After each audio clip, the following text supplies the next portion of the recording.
The wind had teeth. It bit through Jacob Reed's coat like the old wool was paper, tore at the scarf around his neck, and pressed his breath back down his throat in cold, invisible fists.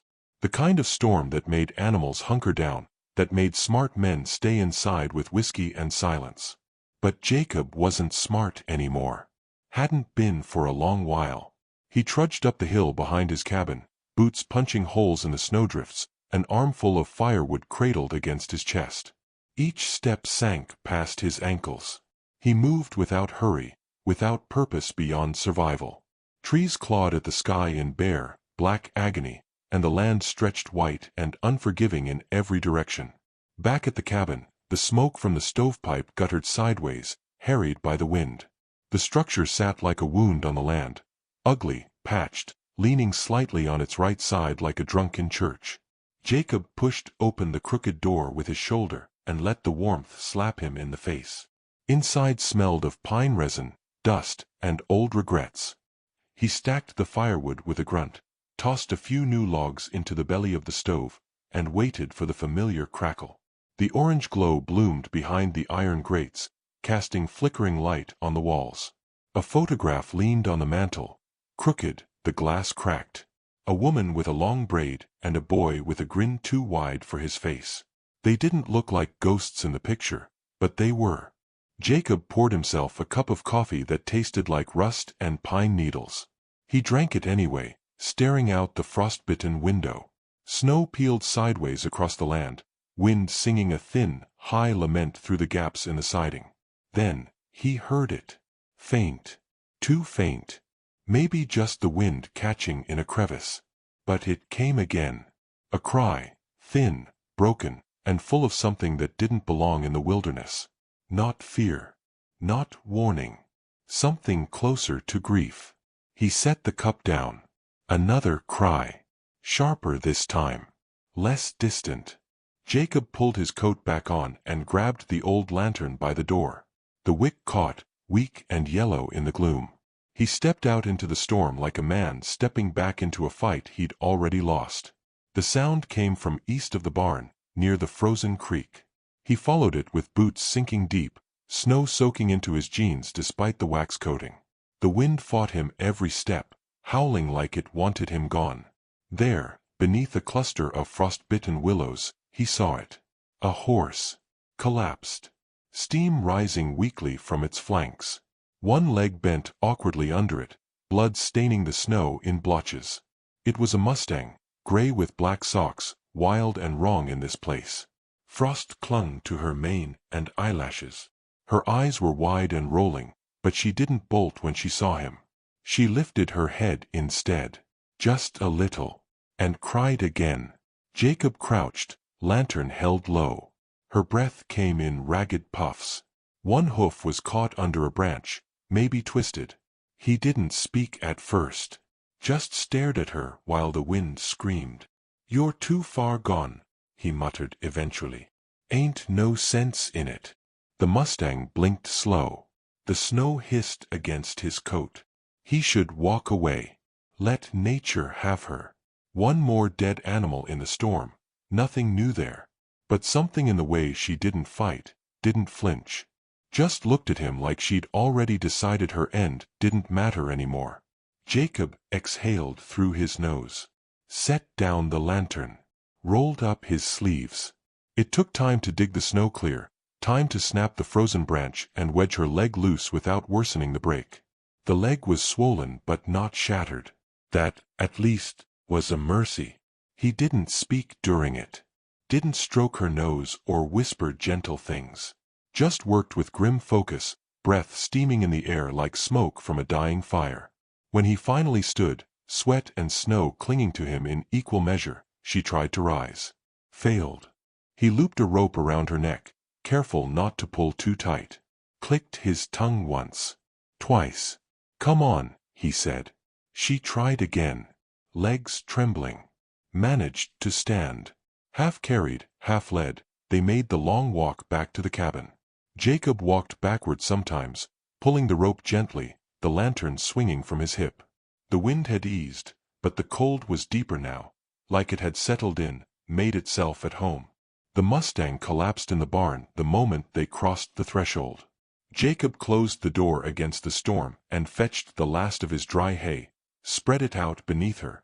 He worked by lantern light, hauling buckets of water, slicing apples into quarters, placing them within reach. She didn't eat at first. Just lay there, eyes following him, breath shivering. "You picked a hell of a time to die," Jacob muttered, but there was no real bite in it. He left the lantern burning and returned to the house. Sat in his chair by the fire. His hands were shaking a little. Whether from cold or something else, he didn't bother deciding. An hour passed. Then 2. He looked at the door. At the storm still clawing the window. Then he pulled on his coat again. Back in the barn, the Mustang was still alive. Still watching. He dropped to one knee and held out an apple piece. Her lips brushed his palm.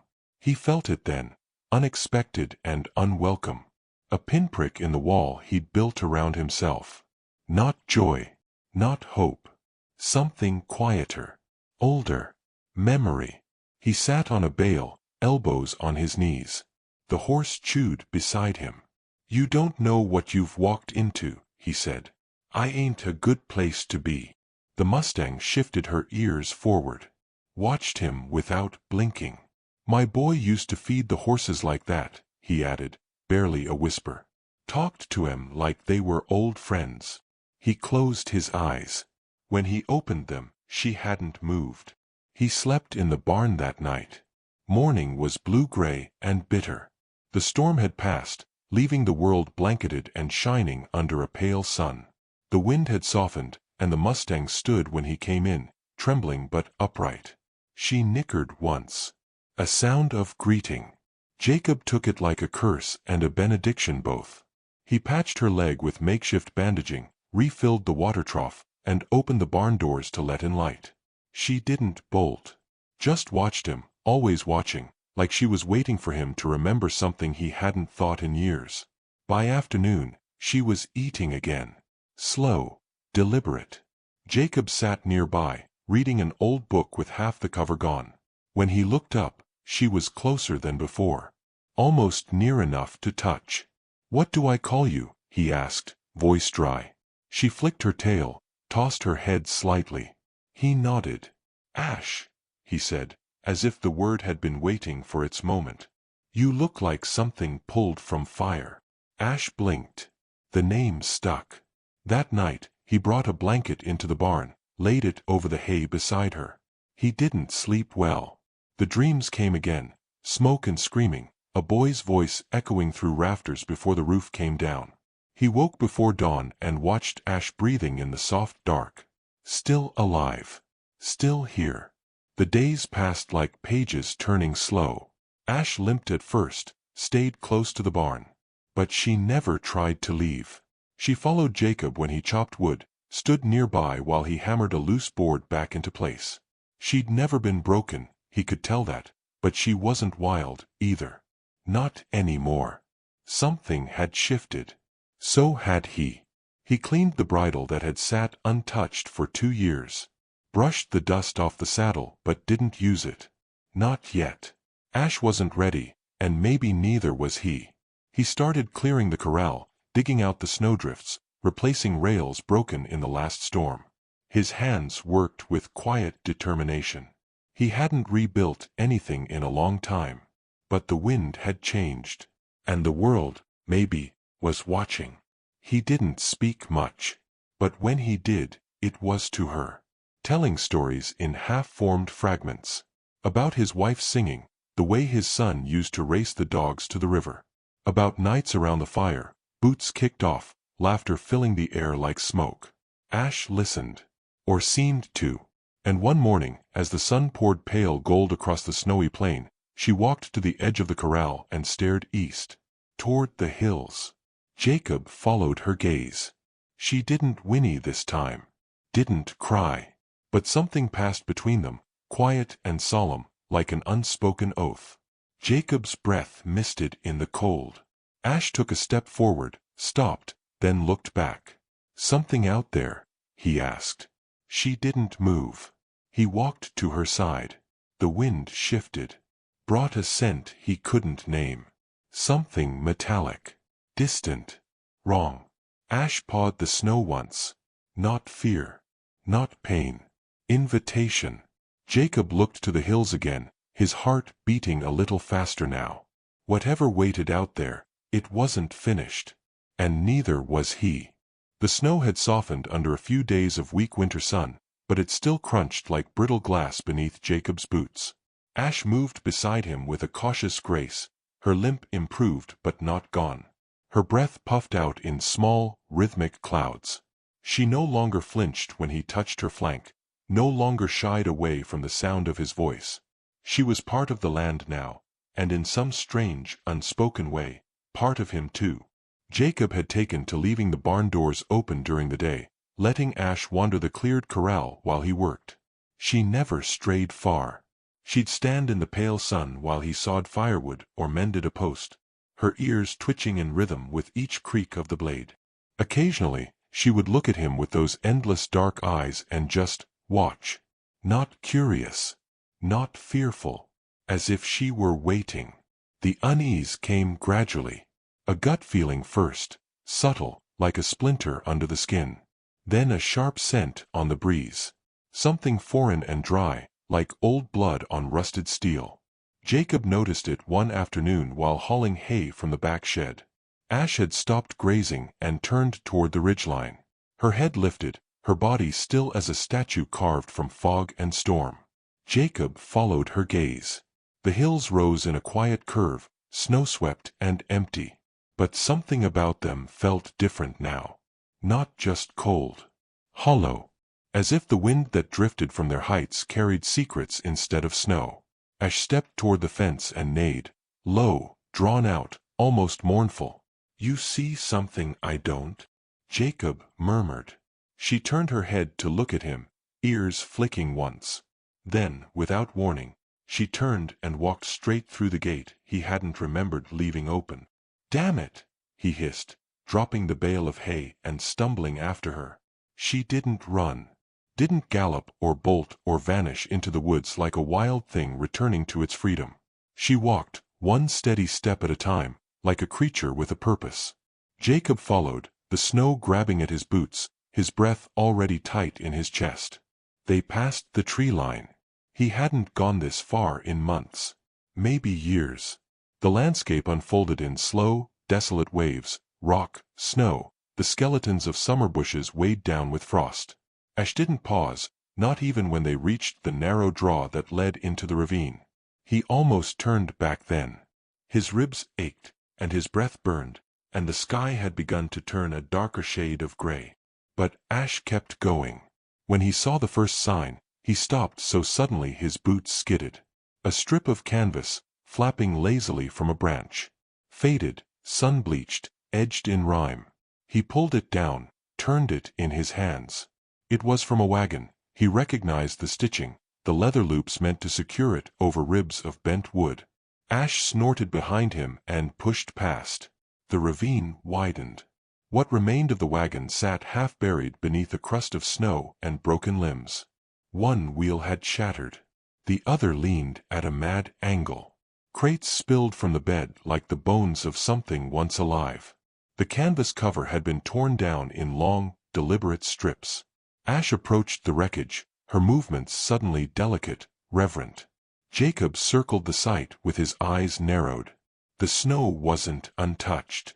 Old tracks, now frozen, ran in broken spirals around the debris. Not hoofprints. Boots.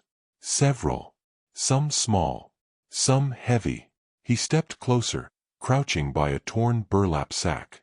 Dry blood stained the snow in thin, trailing arcs. He didn't speak. Didn't breathe. Ash pressed her nose against the frame of the wagon and let out a soft, breathy sound. Not fear. Not warning. Grief. Jacob opened the broken lid of a chest and pulled out a child's wooden toy, shaped like a horse. Its left leg was missing. Its body had been carved with strange, loving care. He swallowed. The wind carried silence. Not peace. Suppression. Someone had been here. Recently. A family, from the look of it. The kind that passed through this country quietly, hoping to disappear into some small corner of America without attention. Migrants, maybe. Off the books. Nobody official would be looking for them. But someone should have. He ran his fingers over the toy's smooth edges and felt his stomach twist. Memories coiled inside him like smoke. Small boots on floorboards, laughter in the hall, the smell of apples baking. A boy's voice calling for him from the barn. He clenched his jaw. Looked up. Ash was standing perfectly still, her head raised again, eyes fixed on something farther up the hill.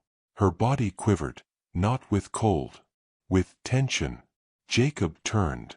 Beyond the next ridge, nestled between two snow-laden boulders, something moved. He stepped forward slowly, feet silent on the packed snow. It wasn't a trick of the light. It was a shape. Small. Curled. A child. He dropped the toy and rushed forward. The girl was maybe 5. Maybe 6. Bundled in too thin clothing, her cheeks raw and red from windburn. Her hands were gloveless. She lay beside a larger body, an adult woman, half buried under a torn blanket, both shielded by the angle of the rocks. The woman's eyes were closed. Her face pale. The girl stirred. Jacob's knees hit the snow as he tore off his coat, wrapping it around the tiny frame. Her lips were blue, but her eyes, when they opened, were the deepest brown he'd ever seen. Not empty. Still there. Still alive. "Hey," he said, voice hoarse, barely more than a whisper. "You're all right. I've got you." The girl didn't speak. Didn't cry. She reached out slowly and gripped a fistful of his shirt with fingers that trembled violently. He lifted her gently. She was light as a feather, barely there. Her body pressed against his like a small bird clinging to warmth. He looked down at the woman. The mother. Her face was peaceful, but the truth of it settled in his bones like cold lead. Too late. Ash stood at the top of the ridge, the wind brushing her mane into the sky. Watching. Jacob carried the girl through the snow with heavy, deliberate steps, his breath searing his lungs. She didn't speak. Didn't sob. But she didn't let go either. They made it back to the cabin by nightfall. The cold was rising again, settling in like hunger. Jacob set the girl down on the cot by the stove and wrapped her in every blanket he had. He lit the lanterns. Boiled water. Fed her tiny spoonfuls of broth. She took it in silence, her eyes fixed always on his face, as if she couldn't risk looking away. Ash stood outside the barn that night, her breath frosting in the moonlight. Jacob sat beside the cot long into the night, watching the girl sleep. Her hands were curled like fallen leaves. Her lashes trembled in dreams he couldn't reach. He leaned back in the chair, staring into the fire, his mind blank. He'd buried 2 people. Lost everything. Sworn never to take in another soul. But there she was. And Ash. Ash had led him to her. He didn't ask why. Didn't question the shape of fate or mercy. But somewhere in the dark, in the quiet between logs shifting in the stove, he whispered, "You found her for me, didn't you?" The horse outside didn't answer. But neither did she leave. Snow fell again 2 nights later, soft and dry. The kind that whispered instead of screamed, blanketing the landscape in silence like a prayer no one remembered how to finish. Inside the cabin, the fire held steady, casting a gentle glow on the girl's small form curled beneath a pile of blankets. Her breathing was deeper now, less ragged. She'd spoken nothing in 3 days, but her eyes no longer searched the corners of the room for shadows that weren't there. They fixed on Jacob when he moved, and on Ash, when the Mustang passed by the window. Jacob had tried once, gently, to ask her name. The question hung between them like the steam from her soup, unanswered. She blinked slowly, and he didn't press again. She'd speak when she was ready. Or maybe she never would. Some things tore the voice right out of a person. Still, he kept talking. Quiet words. Half-thoughts spoken into the room as he worked. Descriptions of the land, old stories from when the ranch was full of life. Bits of nothing that filled the air with the suggestion of safety. Words that didn't demand anything in return. He started building again. The barn's lean-to was rotting at the base, so he replaced the planks, one by one. Ash lingered near the girl whenever she was outside. She'd lower her head so the child could rest a palm against her nose, and stand like a stone while the girl's fingers combed through her tangled mane. Ash had found her, but Jacob kept her alive. That counted for something. He went into town for supplies once the girl had enough strength to walk from bed to window. Left her with extra blankets and a whisper. "I'll be back before the second kettle whistles." She nodded. Barely. The town was what it had always been, a collection of buildings pretending to be a future. The general store creaked with age and suspicion when Jacob stepped in. He nodded once to the clerk, who squinted at him as if measuring the weight of his silence. "Need grain," Jacob said. "And milk. The powdered kind." The man's brow lifted. Powdered?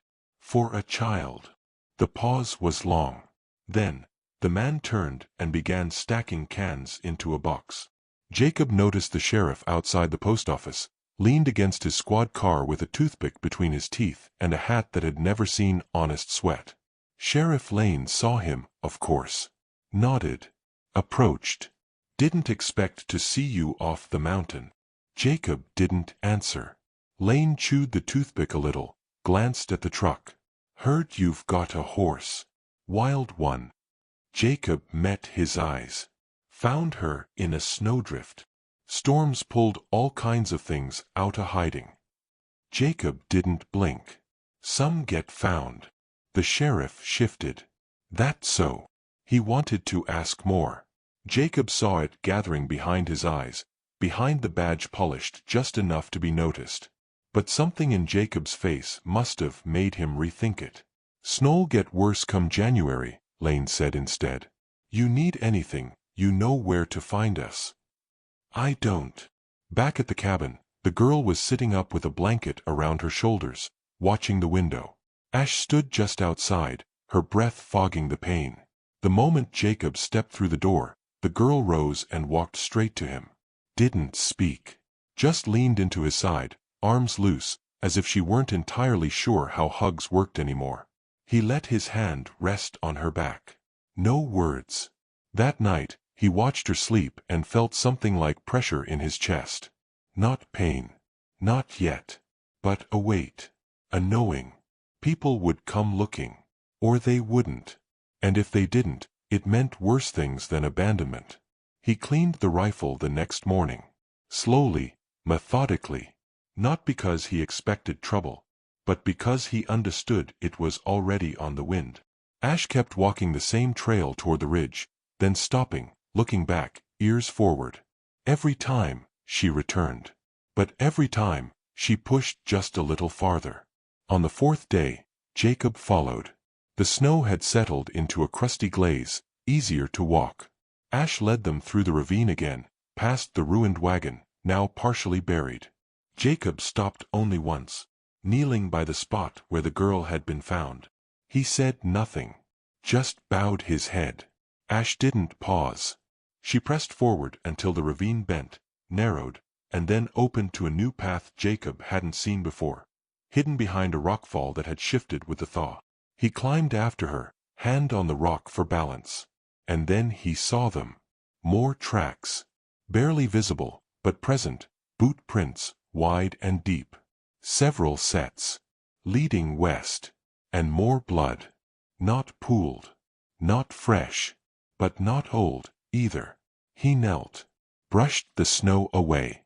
Found a spent cartridge, half frozen into the dirt. Then the girl's voice, soft, trembling, rose behind him. "Bad men." He turned, shocked. Her eyes were glassy but focused. She stood at the edge of the path, her hand clutching Ash's mane. "You followed." She nodded. "Just once." "Did they take someone?" She looked past him, toward the tracks. "Papa. Brother. Not Mama." Jacob's throat closed for a moment. Then he rose. "We'll find them." It was a promise made without ceremony, without plan. but it held the weight of stone. They returned home before dark. Jacob packed supplies that night: extra ammunition, bandages, jerky, and water. The girl, wrapped in her blanket, sat quietly by the fire. "I'll go in the morning," he told her. Her head tilted. "Not alone." He crouched. "It might be dangerous." "You're old," she said. He laughed, short and surprised. "That's fair." She looked at Ash. "She'll go." "I know." In the morning, they left together, Jacob, Ash, and the girl riding wrapped in furs before him. The trail wound west into foothills laced with frozen rivers and narrow gulches. Ash found the tracks even when Jacob couldn't. Midday brought wind. Not fierce. Just sharp enough to carry voices. Jacob heard it first, a shout, then a muffled cry. The girl stiffened. They crested a small ridge, dismounted, and Jacob crept to the edge. Below, half hidden in the trees, was a crude camp. A fire smoldered in a pit. Two men sat nearby, rifles slung over knees. One chewed something. The other laughed. A third figure, smaller, thinner, was tied to a tree just out of reach of the warmth. The boy couldn't have been older than 10. His head lolled. Jacob's hands curled into fists. The girl beside him whispered, "Mateo." He raised a hand, signaling quiet. He studied the camp. Only 2 visible men. No animals nearby. Sloppy. He circled left, using the snow and the slope to mask his steps. Ash remained behind with the girl, still as bone. Jacob waited until the wind rose again, covering the crunch of his boots. Then he moved. The first man never heard him. A blow from behind with the rifle stock dropped him into the snow. The second raised his weapon too slow. Jacob's bullet found the tree beside him, splintering bark, and the man dove. But Jacob was already on him, dragging him down, smashing the weapon aside. They rolled, fists and elbows. The man was younger, stronger. Jacob fought like the cold, steady and without mercy. It ended fast. Blood in the snow. A gasp. Then silence. Jacob cut the boy loose. Mateo blinked slowly, eyes not quite focused, but he clung to his sister the moment they touched. Their arms wrapped around each other like roots regaining soil. The camp held little, stolen supplies, a map with routes marked in red, and a worn ledger listing names, ages, and numbers. Jacob didn't read past the first page. He set the fire higher. Burned it all. They made camp 2 miles east. Jacob built a shelter from branches and snow. Ash stood guard at the edge of the trees. The children huddled together, warm beneath shared blankets. Jacob sat apart, rifle across his knees, staring into the fire. The world was shifting. He could feel it under his skin. Not in any grand way, but like ice cracking beneath a river, quiet, inevitable. He wasn't a man lost anymore. Not just. He was something else. A line drawn. A boundary made flesh. He didn't know what came next. But he knew he would face it standing. The cabin looked smaller when they returned. Less like a refuge and more like the last piece of something fragile. Something barely holding together under the weight of a world that refused to let things rest. Snow had melted in patches near the porch, revealing dead grass and the stubborn tips of weeds. Jacob stood beside the sled as the children climbed down, both of them holding tight to each other's hands like 2 halves of a broken thing still trying to be whole. Ash circled once before trotting toward the barn, stopping briefly to nudge Jacob's shoulder with her muzzle before vanishing into the shadows. He watched her go, the heat from her breath still clinging to his sleeve. Inside, the children settled in as though they'd never left. Mateo sat by the stove with a mug of broth. The girl, Mara, she'd whispered one night while half asleep, rested her head on his shoulder. Neither spoke much. They didn't need to. Silence had become their first language. Jacob moved through the cabin like a man haunted by 2 timelines, the present, soft and shifting, and the one he'd tried so long to bury, made sharp by firelight and memory. He watched the way Mara brushed her brother's hair back from his forehead and felt an old ache bloom in his ribs.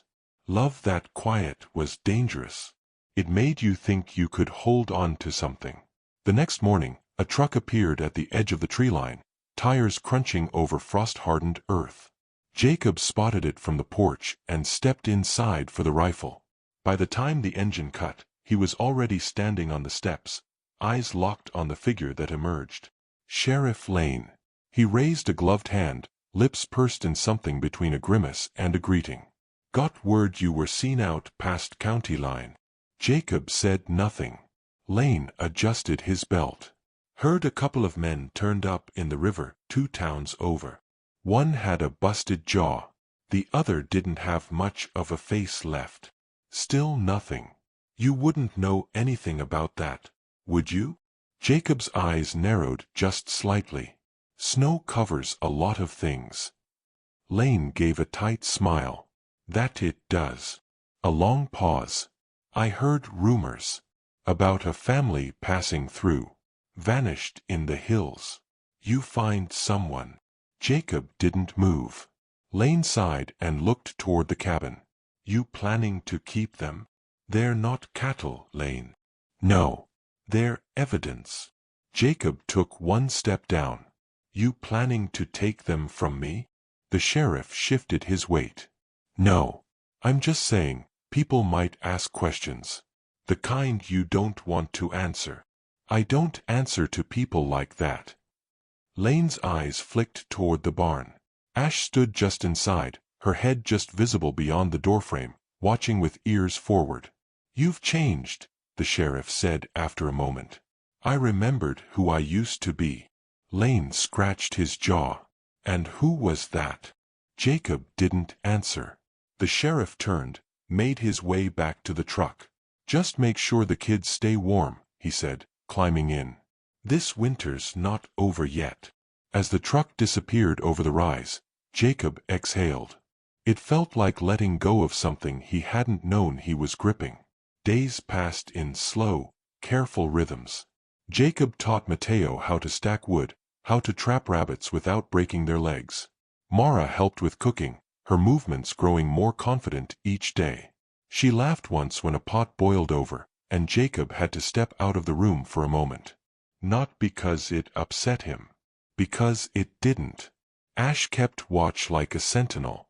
Always near, but never intrusive. At night, she circled the house, her hoofbeats soft as whispers over the snow. Sometimes, when the wind was low, Jacob would find her staring at the hills again, as though she could still feel something calling beyond the ridge. It was during one of those nights that the strangers came. 3 trucks. No headlights. Tires wrapped in chains to cut noise. Jacob heard them before he saw them, and by the time they pulled up near the barn, he already had the children hidden in the cellar, Ash corralled and quiet, and the rifle loaded. Voices cut through the dark, low, familiar accents. The kind that didn't belong to uniforms, but to men who thought they were above rules. Landowners, maybe. Or traffickers who'd lost cargo. Either way, they weren't here for conversation. The first man came around the porch with a flashlight and a casual stride. Jacob waited in shadow until the light passed, then struck.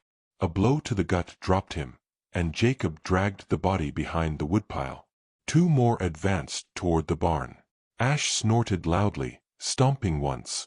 The men paused. Jacob stepped out of the dark. You've got about 3 seconds to leave, he said, the rifle resting against his shoulder.